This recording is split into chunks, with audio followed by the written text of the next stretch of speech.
cuanto al metabolismo de la glucosa, el músculo es el principal almacenador de la misma. Entonces, en ese punto podría ser un órgano fundamental para prevenir y tratar la diabetes tipo 2 en este caso. Por ejemplo, es típico, esto lo he visto en deportistas con diabetes que entrenan en el gimnasio, por ejemplo, cuando terminan de entrenar, a lo mejor ni siquiera tienen que pincharse insulina. Eso es porque su músculo actúa como una verdadera insulina. Me han dicho, es que si me pongo insulina después de entrenar, es que me da un bajón por la noche. Y es que yo no sabía que el ejercicio bajaba tanto la glucosa como la baja. Y digo, es precisamente que tú has empezado de ejercicio porque yo te he dicho que tú vas a hacer ejercicios para bajar tu glucosa. Si yo no te pongo la coletilla de para bajar la glucosa, no habría hecho ejercicio nunca. O por ejemplo la típica de he salido a comer fuera, llego a mi casa, me peso, veo que he subido peso, he engordado y me doy un atracón porque no vale para nada lo que estoy haciendo. Eso sobre todo necesita acompañamiento profesional.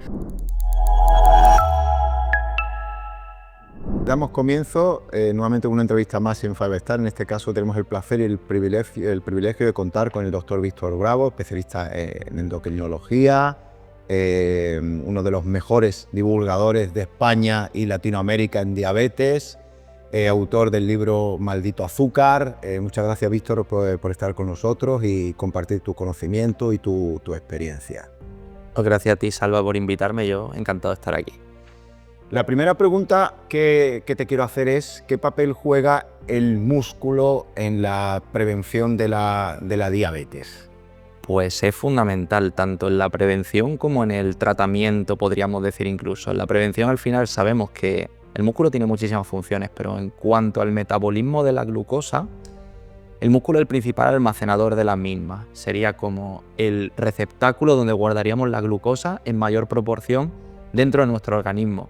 Y eso permite que, al ser el músculo un órgano, podríamos decir, entre comillas, egoísta, se la quedaría él solo, la gastaría, la utilizaría, y como digo yo siempre, glucosa dentro del músculo es glucosa que no está dando vueltas por la sangre como una loca. Claro. Entonces, en ese punto, podría ser un órgano fundamental para prevenir y tratar la diabetes tipo 2 en este caso. Entonces, ¿funciona como órgano endocrino? También. No solamente tiene esa función de almacenador, armario de glucosa, sino que también tiene la capacidad de segregar una serie de, podríamos llamarlo, hormonas, son más bien señalizadores celulares, las mioquinas y las exerquinas, que son una serie de sustancias que se van comunicando con otros órganos del cuerpo, por ejemplo, con el tejido graso, y activan sobre todo la sensibilidad a la insulina. Es decir, que nosotros produzcamos la cantidad de insulina que nuestro cuerpo necesita para gestionar la glucosa. Es como una comunicación que tiene el músculo con el resto de sistemas del cuerpo para establecer esa salud metabólica, podríamos hablar. Vale, en cuanto a la salud general, tiene una implicación directa, sobre todo en esa sensibilidad a la insulina. Me gustaría que explicaras brevemente, ¿no? Más que nada para los que nos están escuchando y que no tienen muy claro el concepto de sensibilidad a la insulina. ¿Nos puede... Vale. Para empezar hay que entender qué es la insulina primero. La insulina es una hormona que segrega nuestro páncreas tanto en picos como en situación basal. Cuando nosotros comemos, nosotros producimos una elevación de la glucosa en sangre y entonces el páncreas tiene que actuar en un punto agudo para bajar esa glucosa. Pero es que también nuestra glucosa, a pesar de que no comamos, también la va a estar produciendo el hígado todo el rato, o produciéndola o liberándola, la que ya tiene almacenada en forma de glucógeno. Entonces esa glucosa que va soltando el hígado también tenemos que metabolizarla con la insulina que va produciendo el páncreas. Esto se llama la producción basal de insulina. Por ejemplo, las personas que tienen diabetes tipo 1 se pinchan dos tipos de insulina. La basal, la que le hace efecto todo el día y la que hace que no le produzca picos mientras que no comen, y luego la insulina prandial o la insulina rápida, aquella que se pinchan justo antes de comer, porque esa para reproducir en la mayor precisión posible los picos de la producción de insulina, en definitiva, que tiene el páncreas. Entonces, ¿cuándo decimos que un sujeto tiene mayor sensibilidad a insulina? Un sujeto tiene mayor sensibilidad a insulina cuando a una dosis X de insulina es capaz de bajar en más porcentaje la glucosa. Por ejemplo, es típico, esto lo he visto en deportistas con diabetes que entrenan en el gimnasio, por ejemplo, cuando terminan de entrenar, a lo mejor ni siquiera tienen que pincharse insulina. Eso es porque su músculo actúa como una verdadera insulina. Me han dicho, es que si me pongo insulina después de entrenar, es que me da un bajón por la noche. ¿Eso por qué? Pues porque el músculo está captando glucosa todo el rato. Para que lo entendiera. Entonces, cuanto más capacidad tienes tu músculo de captar glucosa con menos dosis de insulina, ¿eso qué significa? Pues que eres más sensible a la insulina. Sin embargo, a una persona con diabetes tipo 2 le sucede lo contrario. Es muy resistente a la insulina. Es decir, necesita mucha insulina para guardar la glucosa dentro. ¿Y tu metabolismo cuándo va a funcionar mejor? Pues cuando necesitas la menor dosis de insulina posible para guardar la glucosa dentro. Claro. De hecho, y ahí lo relacionas con lo que decías antes de que nuestro músculo es egoísta, es decir, glucosa que entra dentro, no tenemos enzimas que van a reconvertir la glucosa en glucosa seca para que vuelva a volver a salir, ¿cierto? Claro. El hígado es generoso, el músculo es egoísta. Eso es. Y de ahí la importancia que tiene el músculo y la importancia que tiene el moverse, la importancia que tiene el ejercicio físico. Tú, por ejemplo, en consulta, ¿cómo ves?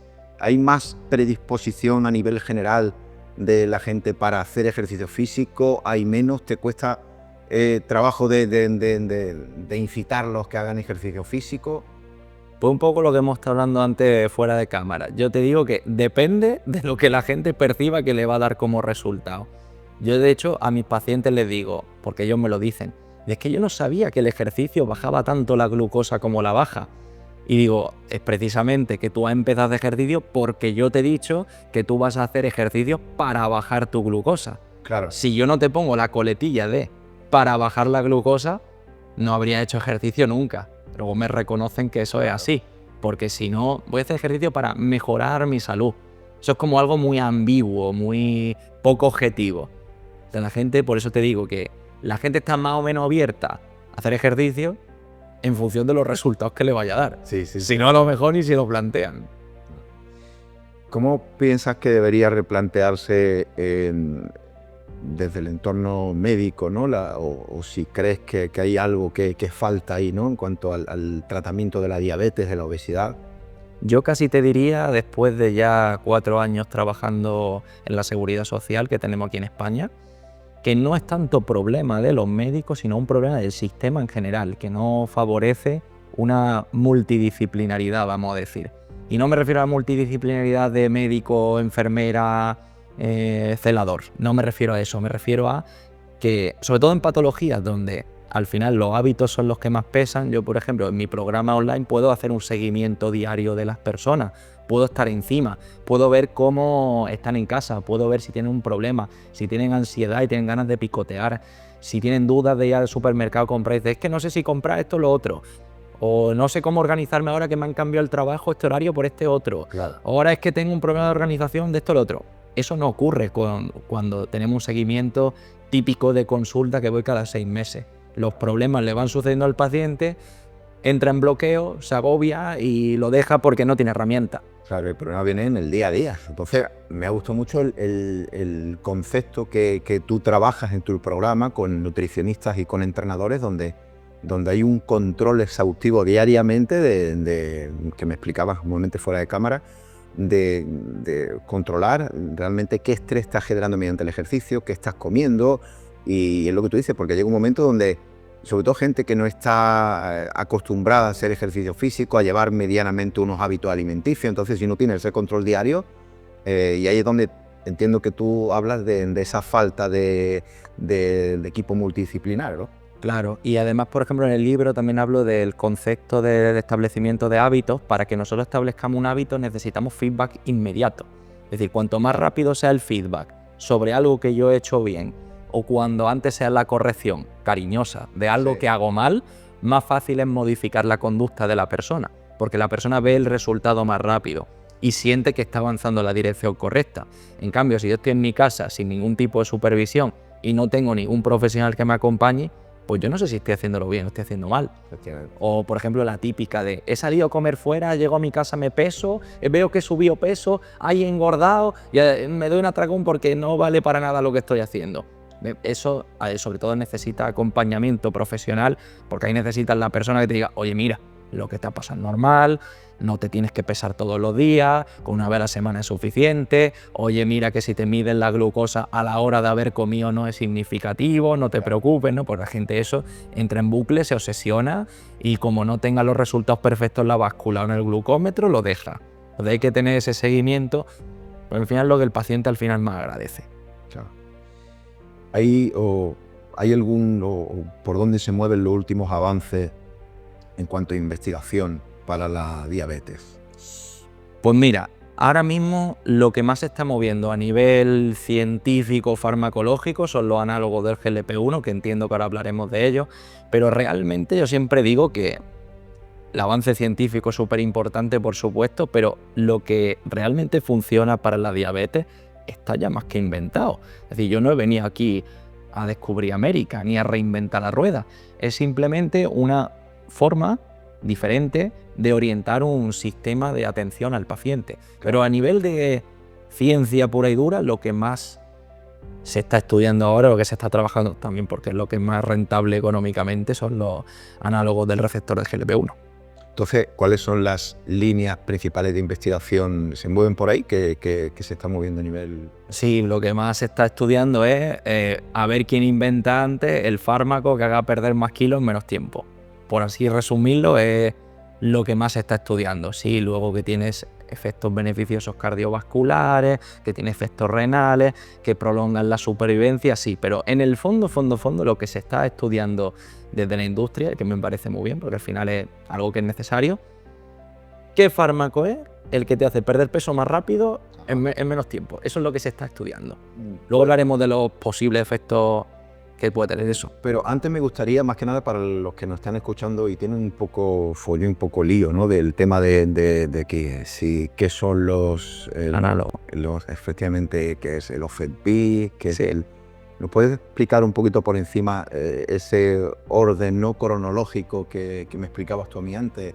Sí, mira, si quieres que hagamos un repaso rápido de cuál es la farmacología de la diabetes para que la gente lo entienda. Vale. Mira, cuando a una persona le diagnostican de diabetes tipo 2, sabemos que esa situación ha llegado por una situación de adiposidad visceral, de grasa visceral sostenida en el tiempo, ¿no? Entonces, ¿el tratamiento cuál debe ser? Reducir esa grasa visceral a la par que aumentamos la masa muscular que hemos hablado al principio, ¿no? Esos son como los dos pilares. ¿Qué tenemos para eso? Pues la base del cambio de hábitos. Cambio de hábitos con ejercicio, alimentación, de buen descanso, movimiento. Esa es la base. Y ahí es donde deberíamos trabajar y poner el 100% de nuestro esfuerzo. Y a partir de ahí construir un abordaje más farmacológico si lo precisa. El error del sistema es que eso no se tiene en cuenta. Eso es inexistente. Entonces, empezamos directamente por los fármacos. ¿Cuál es el fármaco más prescrito? La metformina. La metformina es el principal, que lo que produce es una mejora de la sensibilidad a esta insulina que hemos hablado. Siguiente fármaco que se añade, los inhibidores del SGLT2, que lo que hacen es hacer que tu cuerpo orine la glucosa y pierdas glucosa por la orina. La siguiente escala terapéutica serían ya esos análogos del GLP-1. ¿Qué es el GLP-1? El GLP-1 es una hormona que nosotros producimos en el intestino. Esta hormona tiene dos funciones principales. La primera es a nivel del páncreas, que aumenta la producción de insulina y reduce la producción de glucagón. Eso permite regular mejor los niveles de glucosa en sangre. Y luego tiene un segundo efecto, y este parece ser el más importante a nivel del cerebro, que es que reduce, los pacientes dicen que tienen muchísima menos ansiedad por el picoteo, tienen menos hambre. Y eso les lleva a comer menos. Y en ese comer menos adelgazan. Pero claro, comer menos no significa necesariamente comer mejor. No significa que estés incorporando los macronutrientes que tu cuerpo necesita, ni los micronutrientes. No implica que estés comiendo la suficiente fibra, verdura, proteína, los alimentos que nuestro cuerpo necesita para funcionar, básicamente. Simplemente indica que estás comiendo menos y en base a ello adelgaza. Claro, si tú solamente te centras en perder peso sin modificar los hábitos, en el momento que se vaya de la ecuación el fármaco que te ha hecho perder peso, pues los estudios lo que ven de forma flagrante es que se recupera. Se recupera con efecto rebote, con kilos añadidos. Yo he visto en la consulta gente que se ha pinchado, ahora si quieres te digo los diferentes fármacos que tenemos, Saxenda, Ozempic, Wegovy, Mounjaro. Me lo pinché un tiempo, luego recuperé, porque al final no cambiaste los hábitos. Luego si quieres podemos entrar en que si tú modificas los hábitos a la vez que te pincha el fármaco, eso puede tener cierto sentido y yo para eso no estoy para nada en contra. Claro. Yo lo que sí me puedo posicionar en contra es en el uso de los fármacos sin tener en cuenta todo lo que hay por debajo, porque luego nos puede salir el tiro por la culata. Hablando de los fármacos, ¿cuáles son los que tenemos a día de hoy que más se utilizan? Al principio se utilizaba mucho uno, se llama Victoza, cada vez lo usamos menos. Vistoza es liraglutida. Ajá. Acaban en glutide todos, ¿no? Es como las estatinas, rosuvastatina, simvastatina, pitavastatina, pues estos acaban en glutide. Liraglutide, ¿vale? Está comercializado como Vistoza, que ya cada vez que se usa menos, como he dicho, y como Saxenda, que está bien, que cada vez se usa menos también. ¿Por qué?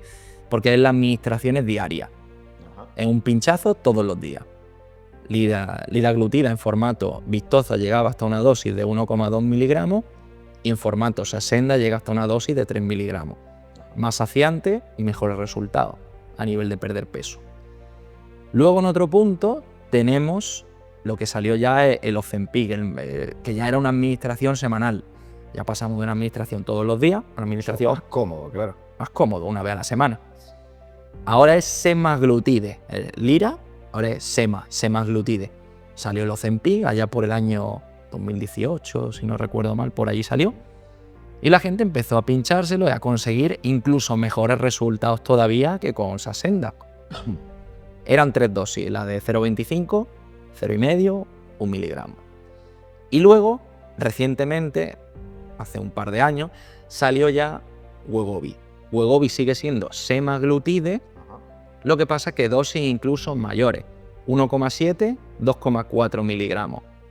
A día de hoy, dentro de la Seguridad Social, Ozempic sí está financiado para las personas que tienen diabetes tipo 2. ¿Qué condiciones tienes que cumplir para tenerlo? Tener obesidad, tener diabetes tipo 2 y además tener un mal control metabólico, un mal control glucémico, tener la hemoglobina glicosilada por encima del 7%. En ese punto, si tú cumples esos 3 criterios, el sistema sanitario te va a financiar Ozempic. O Rybelsus. Rybelsus también es semaglutide, pero es oral, es en formato pastilla. Este es el único que no es inyectado, es oral. O sea que mucha gente dirá, no, el Rybelsus es como el Ozempic, pero en pastilla. También es menos potente, se absorbe menos a nivel intestinal. Los inyectables suelen ser más potentes, ya que se saltan la barrera de absorción intestinal, como es lógico. Claro. Y luego el Wegovy también es la misma molécula, solo que aquí hay una curiosidad salva, que es que es más caro, siendo lo mismo, es para obesidad. Ajá. Pero realmente mucha gente dice, no, pero es que a mí me pinchan uno por ser diabético. No, es que la base fisiopatológica es la misma. La molécula es la misma. Lo único que ha cambiado simplemente es la comercialización por parte de la empresa, que es Novo Nordisk. Pero es la misma molécula. Solo que igual dosis, más cara para la obesidad. Fíjate tú la treta. Sí, lo mismo que pasa siempre con ciertos suplementos, ¿no? Le dan el cambio porque hay que comercializar algo nuevo, porque ya no rinde económicamente muchas veces. Claro. Entonces, ¿hay algún tipo de efectos secundarios con este tipo de medicamentos? Pues mira, realmente efectos secundarios graves, amenazantes para la vida no existen. Realmente son fármacos a nivel de salud, vamos a decir que son seguros, al menos a corto plazo. Lo más que suelen reportar los pacientes son náuseas, vómitos, malestar de tripa, que me dé asco la comida. Algunos me dicen, es que me sabe como huevos podridos, dicen la garganta, ¿no? Algunos dicen eso. Eso es lo más frecuente que yo me encuentro en la consulta. También sabemos, pues lo que he mencionado antes, que cuando dejas de inyectarte el fármaco, reganas el peso perdido. El efecto rebote sería otro efecto secundario frecuente al utilizarlo. Sabemos también que la pérdida de masa muscular es algo que ocurre más clínicamente, lo vemos sobre todo clínicamente. No está tan descrito en los estudios, pero vemos que cuando una persona come menos, sin hacer ejercicio de fuerza, sin incorporar más proteínas y sin incorporar las calorías suficientes, sabemos que esa persona va a perder músculo. Claro. Y en ese efecto rebote ha perdido músculo, ha ganado grasa y se mantiene así en esa rueda infinita que viven muchas personas con obesidad. Con esa pérdida muscular, esto todavía lo que te voy a decir no está escrito ni está detallado en ningún estudio, es una vaticinación personal, que es que si una persona consume estos fármacos el resto de su vida sin cambiar hábitos, sin hacer más nada, pues no sé, a lo mejor con 70 y pico, 80 años, pues se parte la cadera por la pérdida ósea, por la pérdida muscular. Esto todavía no lo sabemos, a ciencia cierta. No, pero tiene a ver, es que es lo normal. Hay mucha gente que empieza a tomar este tipo de medicamentos y no hace ejercicio físico ni hace cambios nutricionales. Sin embargo, dice, no ve cómo estás perdiendo peso, no ve cómo está. El mismo ha perdido 10, 15 kilos, empiezan a perder peso, pero sus hábitos no han cambiado. Exacto. Y luego se pasan unos pocos meses con menos peso. Cuando se ven más delgados, recuperan el peso, vuelven a utilizar otra vez el medicamento, que es lo que les fue bien, pero como tú dices, al no cambiarle los hábitos, no incrementa la dosis de proteínas, los nutrientes, no hacen entrenamiento de fuerza. Pues entonces sí es cierto que la densidad mineral ósea, la masa muscular va descendiendo, pues obviamente los tejidos son más débiles. En el DESA no sé si lo has visto tú esas cosas, ¿no? Efectivamente. Lo has visto. Sí, señor. Que se tiene que ver, claro, al final es... Y se ve muy claramente como la T-score, como te decía antes, baja mucho más los niveles ya para osteopenia. Claro, pues al final pues tiene lógica que si tú sigues años y años y años con esa progresión, pues claramente podrías llegar a osteoporosis y tener más riesgo de fracturas. Pero bueno, esto es algo que seguramente veamos en los próximos años. Y repito, si tú cambias los hábitos, haces ejercicio de fuerza y mejoras la nutrición en general, esto no tendría por qué ocurrir. Claro, de hecho es lo que animamos todos aquellos que van a empezar a utilizar este tipo de suplementos que realmente, de medicamentos que realmente tienen una base y te pueden solucionar y ayudar bastante, acompañado de los cambios de hábitos nutricionales y de entrenamiento. Acompáñalo porque realmente lo que te va a hacer es lo que realmente te va a ayudar en tu vida, ¿no? Sobre todo en tu vida en un medio largo plazo. Efectivamente. Vamos a cambiar un poquito. Te voy a hacer 3, 4 preguntas que son un poco más comerciales, más prácticas, más para el día a día, que hemos visto en tus redes sociales que has contestado, que han tenido bastante aceptación. ¿Qué plato ves tú idóneo? ¿Cómo organizarías un plato idóneo para bajar la glucosa? Pues mira, yo utilizaría el modelo de Harvard, pero midiendo las cantidades, porque esta es la cosa. En la consulta y en el hospital se habla mucho de, no, sigue el plato de Harvard, síguelo así, pero eso tiene 2 errores principales. Primero, que el paciente no sale del pollo con lechuga y merluza con judía, es decir, que no tiene flexibilidad de ningún tipo. Y el segundo error también es que no se tienen en cuenta las cantidades. Entonces, es muy importante seguir el plato Harvard, sí, pero dando opciones al paciente, es decir, el paciente tiene que saber pues que carne, pescado, va a decir legumbres, huevos, entre qué puede ir cambiando las cosas. Es decir, un conocimiento más o menos general de nutrición. No se necesita flexibilidad. No se necesita conocer caloría por caloría al milímetro. No se necesita... Es decir, es que si me he pasado 50, 80, 100 calorías ya la he liado. No, vamos a ver. Yo siempre digo que nadie tiene un sobrepeso de 150 kilos por un superávit energético de 50 calorías. Eso no ocurre. Entonces, teniendo en cuenta, partiendo de ese marco modelo mental, podríamos decir que un plato que incluya una mitad del plato de verdura, vamos a decir 200, 300 gramos pesado en crudo, más o menos, que no una cantidad loca, sino una cantidad razonable de verdura. Luego, en cuanto a las proteínas, un cuarto del plato debería ser proteína. ¿Cuánto estamos hablando? Pues mira, si sabemos que 100 gramos de pollo tiene 20 gramos de proteína más o menos, y el pescado igual, y sabemos que la persona que tiene sobrepeso, obesidad y diabetes tipo 2 debería estar en torno a 1,5, 1,8 gramos por kilo de proteína al día, pues estamos hablando que mira, más o menos por comida 200, 250 gramos de pollo, carne, pescado, 2 huevos, podríamos decir, 200 gramos de legumbres cocidas, más o menos, dando esa flexibilidad de cara a obtener la proteína, más o menos estaría por ahí. Y luego una parte de hidratos de carbono, ¿vale?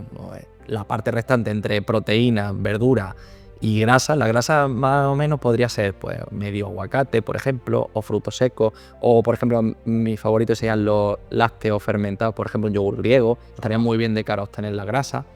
El resto ya, habiendo calculado más o menos eso, sean los carbohidratos. ¿Cuáles son mis favoritos? Pues mira, las patatas, esas que demoniza tanto la gente, unas patatas al horno, con su poquito de aceite de oliva, sus especias, mira, eso está fundamental. Y son de los alimentos más saciantes que existen, o sea que no entiendo por qué están tan demonizadas, pero bueno, digo patatas o puede ser un poquito de pasta, la pasta de legumbres están también muy buena, un poquito de arroz. Bueno, además la patata no tiene tanta carga, ¿no? Exacto. Sí, bien. Pues que se puede comer de todo. En definitiva, midiendo las cantidades y teniendo una flexibilidad, se pueden conseguir cosas que la mayoría de la gente ni se las cree. Otra pregunta. ¿Diferencia entre azúcar y azúcar moreno? Ninguna. Qué Fácil, ¿no? Ninguna. ¿Por qué es tan importante ver las etiquetas? Pues para no ser engañado al final. A ver, yo siempre que voy al supermercado a grabar un vídeo, digo, galletas María patrocinadas por la Sociedad Española del Corazón, o las galletas Digestive de 0 azúcar aptas para diabéticos, con el Nutri-Score A. Tú te las coges y dices, vamos a ver, esto es... Nutri-Score ya. Claro, estos son grasas vegetales, azúcares simples y emulsionantes y todo el resto de ingredientes que tiene. Vamos a ver, pues siendo serio, pues tú tienes que aprender a leer la etiqueta, primero para saber que el orden de los ingredientes es lo que más proporción aparece, luego también un valor calórico por cada 100 gramos es fundamental para saber si un alimento es más hipercalórico, y también el contenido de proteína. Yo eso es lo que suelo centrarme en esas tres cosas: el orden de los alimentos en la etiqueta, cuántas calorías por cada 100 gramos y la cantidad de proteínas. Para mí es lo más importante para decidir si me voy a comprar un alimento o no, si es más conveniente. Porque si no, al final acabas cayendo en el marketing y en el engaño de, no, es que pone que las patrocina la Asociación Española del Corazón, no, es que las patrocina la Sociedad Española de Diabetes. Bueno, es que a lo mejor estas sociedades reciben cierta financiación que les va bien a ella y no a ti. Claro. ¿Qué tenemos que saber sobre la Coca-Cola Cero? Pues mira, la Coca-Cola Cero no es saludable, eso vamos a partir de esa base, que no es saludable, pero vamos a decir que una persona que está enganchada a la Coca-Cola toda la vida, pues mira, pasarte a Coca-Cola Cero, pues puede ser un paso en la dirección correcta. Al igual que si estás bebiendo Red Bull y Monster, pues mira, te pasas al Monster Cero, claro, estás dando ese paso en la dirección correcta. Y luego si vas reduciendo la dosis y luego ya empiezas a tomártelo de vez en cuando, pues mira, no creo que pase nada, porque te tomes de vez en cuando una salida, una Coca-Cola Cero. ¿Que te estoy diciendo que te la compres para tenerla en casa? No. Pero mira, si te vas a salir un día con tus colegas, en vez de beberte 5 cervezas, pues si te bebes una cerveza y una Coca-Cola Cero, pues ya estás tomando una mejor decisión que 5 cervezas y luego la Coca-Cola normal, ¿no? Es como una herramienta de flexibilidad que podemos utilizar en una salida a comer fuera, por ejemplo. Una progresión en el cambio de hábito, ¿no? Exacto. Llamarlo. Exacto, para no hacer un corte radical. Ajá. Víctor, la última pregunta, y no te molestamos más. ¿Qué mensaje le darías a una persona que tiene diabetes tipo 2, que tiene obesidad y que, bueno, que piensa que, bueno, ya es demasiado tarde, ¿no?, para hacer cambios en su vida y cambios en su salud? Pues mira, que tarde no es nunca, sobre todo porque a día de hoy cada vez vivimos más, cada vez somos más longevos. Entonces, a día de hoy una persona, vamos a decir, que se jubilaba antes con 65, bueno, que nos jubilamos con 65 años, pues potencialmente te quedan 20 o incluso 30 años de vida por delante. ¿Cómo quieres vivir esos 20, 30 años? Que son muchos años, que ya no morimos con 67, con 70, que ahora duramos más. Entonces ahora tenemos que hacer ese hincapié en tener una vejez aceptable. Es decir, vamos... Más calidad de vida, ¿no? Más calidad de vida. Es que antes jubilábamos, a los 5 años nos moríamos, ¿no? Ahora no, ahora duramos más. Ahora tenemos que hacer mucho hincapié y mucho esfuerzo en ver cómo van a ser esos últimos 20, 30 años de vida. Porque a día de hoy yo es que eso lo veo mucho, Salva. O sea, yo veo muchos pacientes institucionalizados en una residencia que le da un ictus, que come por una sonda nasogástrica o por una PEG. Y eso, bueno, pues cada vez menos vida. Y a eso nos lleva, yo en el libro, por ejemplo, hablo de el síndrome de a mí no me va a pasar. Claro. A mí llego la glicosilada en 8, fumo un paquete al día y tengo una barriga que no me veo los pies, pero a mí no me va a pasar nada. Pues amigo, eres el que más papeletas tienes de que te pase. Y no es tarde para que te cuides, porque es que tengo pacientes que se pinchaban dosis masivas de insulina y a día de hoy, gracias a este cambio de hábito, claro, pues ahora están sin insulina y con la glucosa muy bien. Siguen con diabetes, pero bueno, es que han mejorado su salud un montón. Y algunos han revertido la diabetes o la prediabetes. Es decir, no es tarde. Y sobre todo, si te centras que cada vez vas a vivir más probablemente, pues vive esos años con buena calidad de vida. Claro. Pues nada, Víctor, muchísimas gracias por aportarnos tu conocimiento, tu experiencia. Para nosotros es un placer que estés aquí con nosotros, que compartas con todos nuestros alumnos y bueno, te deseamos que tengas que en tu nueva aventura en Dubái, pues que vaya todo muy bien y que, bueno, esperamos contar contigo como profe en nuestros cursos. Yo encantado, Salva. Muchas gracias.